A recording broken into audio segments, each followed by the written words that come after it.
Hey folks, welcome to Butterfly Bricks, hope you're all well. Lego People Packs, are they worth it?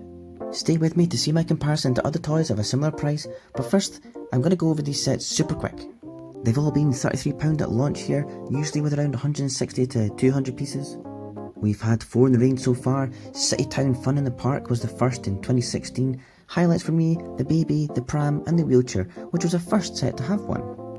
Fun at the Beach in 2017, it was excellent. The swimsuit figures were the highlight for me, and the windsurfer. The Outdoor Adventures back in 2018, the 10 and the Eagle were fab, a great set. In 2019 we had the Fab Fairground, which I'll talk about in a second. And more recently it was the Space Research Pack.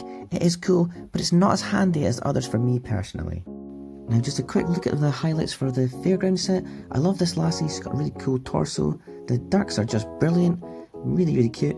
And the beanie hat kid, wow, this reminds me of Calvin and Hobbes, which is nostalgic for the 1950s ads in fact, but really cool as a Lego figure. Okay, value. What am I complaining about now? Lego is an expensive toy, but these sets are £33 in the UK, and that's a lot of pennies for 14 minifigures. There's a lot more substantial Lego sets out there for that. I'm not disputing how good these sets are, and they really are good, but they're never worth £33. This is a deluxe Ultra Magnus Transformer. He was £38.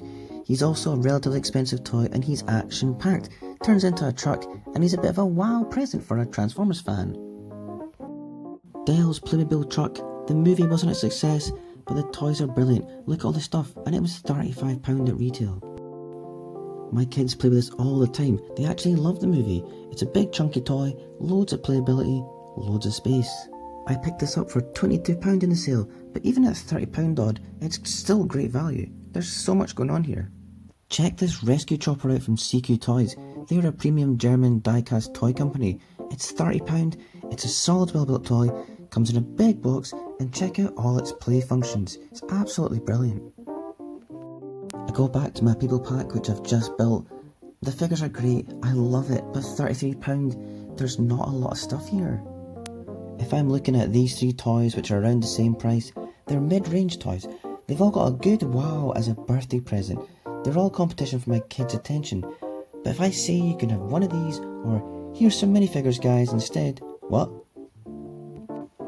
Nah, you're alright.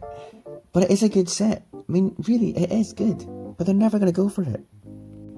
Look at other Lego even. Check this chunky truck from the Adventure sub-range a few years ago. This was £35. Loads of playability, opening interiors. It's a great vehicle. The scenery, the animals and the minifigs that came with it too. Absolutely brilliant. And £35. How can 14 minifigures and some side builds ever be the same price as this? Minifigs and the accessories are expensive for Lego to produce. We know this. The printing, the hair pieces, they're more expensive than a 1x2 plate for sure.